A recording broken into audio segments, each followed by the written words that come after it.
после една негова виртуозна изведба, Зафир Каджиманов вика, знаете ли како го вика Ќазим, вика, публиката вика, па не знаеме, па тој е Роналдо, а знаете ли зошто? Затоа што Танец е Реал Мадрид на македонскиот фолклор. Но нормално продолжува понатаму, вели, а знаете ли ако е Ќазим, вика, Роналдо, кој е Зинедин Зидан? И публиката се сети, вика, Милан Завков. Да, но во тој случај, вика, Дел Боске е Марко Коловски. Морам да кажам дека завчера бев после долги години за прв пат во просториите на Танец, на улицата Вењамин Манчуковски, број 7 во Скопје, во едни преубави простории, направени токму како за еден таков ансамбл. Ве најдов таму во ептен работна атмосфера, имаше проби, работеше шивалната, работеше администрацијата, фрчеа факсови, телефони и морам да ти кажам дека сум воодушевен од тоа како ме примивте, а се надам дека ќе возвратиме се исто Америка, дека се осеќаш пријатно тука, нели? Веќе се чувствувам одлично, а морам пак и јас да објаснам дека работите се навистина такви. Понекогаш ми се чини дека врие како во котел, бидејќи во една работна просторија работи вокалниот состав, во другата оркестар, во третата дел од уметниците доаѓаат од надвор многу познати уметници и така натаму. Во другите делови се работи така што една навистина работна атмосфера и еден ентузијазам кој што резултира со нешто со што може да се гледа и се чувствува. Оно за што сте вечерва овде е многу тазе. Дури наше бинго беше прв што како се вика тоа, ја лиферува таа информација. Значи, само еден ден после вашиот настав во Париз, кој беше на 24. На 24. од една година од смртта на председателот Трајковски. Истата вечер кога Борис Трајанов стана почестен уметник на мирот на УНЕСКО, тогаш и вие бевте во Париз, игравте таа вечер, но со сосема друга цел.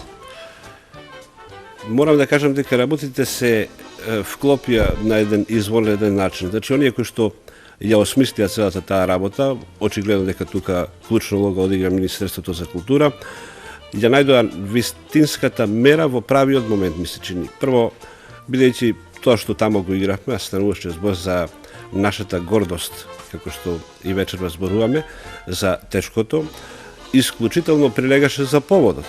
Се работеше за еден помен трагичен за жал и изведба на едно такво орово кој што е вткаен на судбината на македонецот, едноставно како да се лепеше за поводот. Едно за друго, да. Вториот повод беше тоа што на големиот наш уметник Борис Трајанов му беше доделен на исклучителното признање, ние уметник на мирот и нема ништо исто така побитно во еден таков момент, освен неговиот настап, да се види просторот и корените од кои што тој потекнува. И она што е најбитно, она за што сме вечерва овде, и се вклопи во целата таа ситуација, всушност нашата апликација пред УНЕСКО. Ние со тоа добивме шанса, она што се обидовме да го кажеме, а што всушност е неискажливо, да го прикажеме токму во срцето на УНЕСКО, во големата сала на УНЕСКО, и тоа го направивме таа вечер. Јас се обидувам, Марко, да покажам овде како изгледа таа апликација. Нешто слично на прашалникот на Европската Унија, само во помала форма. Да, тоа се дел од материјалите кои што ги доставивме. Нормално има видеоматеријали, има придружен филм. И после тоа се случи нешто многу значајно, ако дозволиш додека ти листаш, јас ви кажам што се случи. Значи, изведбата протече онака како што и протекува. Се случи нешто ништо ново и ништо спектакуларно во однос на она што ние го знаеме.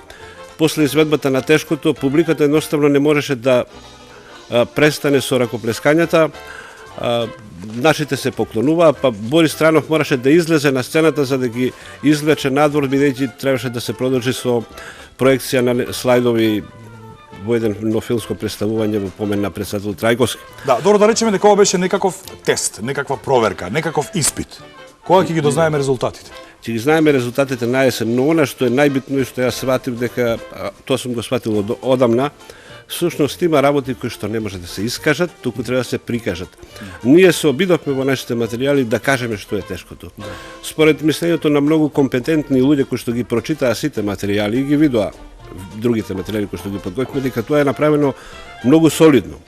Но кога токму кога го видоа тешкото во големата сала на УНЕСКО, во која што имаше барем 800 французи, од кои најголемиот дел и луѓето од УНЕСКО, меѓу кои генералниот директор на УНЕСКО, председател на делот за духовна култура и така натаму, веќе следниот ден на 25 ни се обратија, во кој што всушност ни кажа по гледањето на тешкото, со што би требало да се дополни или на кој начин би требало да се реструктурира нашиот Да се материјал, направи по-универзално. за да биде разбирлив и сватлив за различните категории Така. на експерти, комисии, невладини организации пред кои ќе оди на евалуација кандидатурата и одговорот на прашањето. Значи, ние очекуваме до крајот на оваа година дека ќе го добиеме одговорот, се разбира, очекуваме дека тој ќе биде позитивен. Така, и мора да се сложи со мене дека тешкото не се прераскажува. Мислам, тоа треба да се почувствува, да се види, да се чуе. Јас завчера кога бев кај вас гостин, бев на една обична проба, каде што играчите беа облечени во тренерки, најнормална проба, а повторно кога го одиграа пред мене, онака морници ме полазија. Навистина е нешто што треба да се чуе и да се види, не се прераскажува. Уште еднаш да кажам, она што 1000 пати сум го кажал. После изведбата, нашите малкумина македонци, може би 200 ги имаше во салата, на излегување зборува за своите солзи со кои ја проследиле изведбата, што е сосема нормална работа.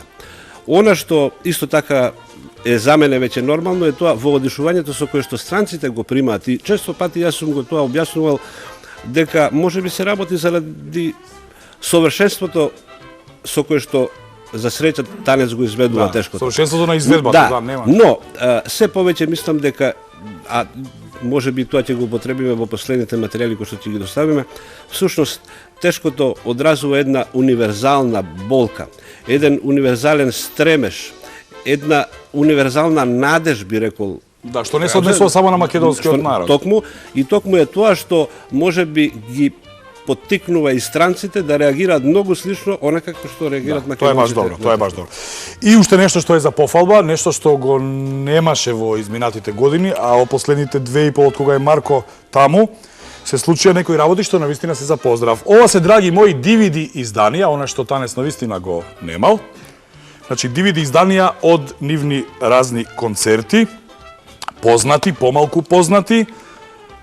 Тука и тој последен концерт каде што Ќазим и Владко Стефановски има една незаборавна точка. Ова е Бистра вода. Ова е Тешкото, DVD со Тешкото, со извадици од филмот на Трајче Попов, ако не се лажам. Тоа е всушност филмот кој што ние го доставивме до УНЕСКО, во кој што се тоа е баш тој филм. И ова е едно CD од концертот Танец и пријателите, Виолета Томовска, Наум Петревски, Сузе Спасовска. Едно од 4 CD-а кои што ги издававме во изминатиот период, за жал, се уште само како промотивни изданија, но јас им ветувам на гледачите на македонската телевизија дека ние сепак ќе најдеме начин да ги направиме достапни на дел од нив, бидејќи навистина секојдневно се обраќаат. Мора да го направите тоа, мора. Каде може да ги набават, бидејќи особено зборувам за ова CD, се работи за антологиски песни. И уште сега да ја објасниме на публиката дека ова се што го зборуваме не е за џабе, што викаме ние, туку дека гордоста на Македонија Танец вечерва, а тоа го правите ретко и многу ми е често се сложивте да бидете дел од нашето бинго, дека вечерва нашето бинго ќе го завршиме со комплетна изведба 8-минутна на веројатно најубавото, највозбудливото и уметнички најсилното македонско оро. Мене исто така ми е чест, бидејќи рубриката се вика Наша гордост. Да. Наша гордост е Танец, наша гордост е Тешкото. Јас сум само посредник овде како што се наоѓам за среќа и за моје задоволство и гордост на чело на таа институција. Сакам да завршам со една порака која што често пати ја кажувам. Повели? Тоа е дека навистина ни треба малку повеќе самодоверба. Не само Танец, не само Тешкото. Не само Симон Трпчевски, не само Владко Стефановски, не само Милчо Манчевски. Да не набројувам. Македонија навистина има со што да се пофали. Немаме никаква причина за инфериорност. Многу малку ни треба да го стигнеме светот и Европа, особено во одредени области кај што не игра улога бројот, не игра улога економијата и така натаму. Тие се битни за животот, но сето она друго можеме да бидеме со дигнати глави и со нашата гордост да се гордееме пред светот. Благодарам што дојде, тоа беше Марко Коловски, директорот на Танец. И драги мои, она што ви го ветивме, нашата гордост, Тешкото. Но морам да кажам нешто. После тешкото се е бесмислено. Затоа, вие што го сакате македонскиот фолклор, македонската игра, македонската песна, македонската историја воопшто, останете и уживајте во наредните 8 минути. Со вас се гледаме следниот петок во 16-тото издание на Наше бинго со специјален извештај од Струмичкиот карневал. Уживајте во нашата гордост, тешкото. Се гледаме следниот петок. Чао, Македонија! Чао!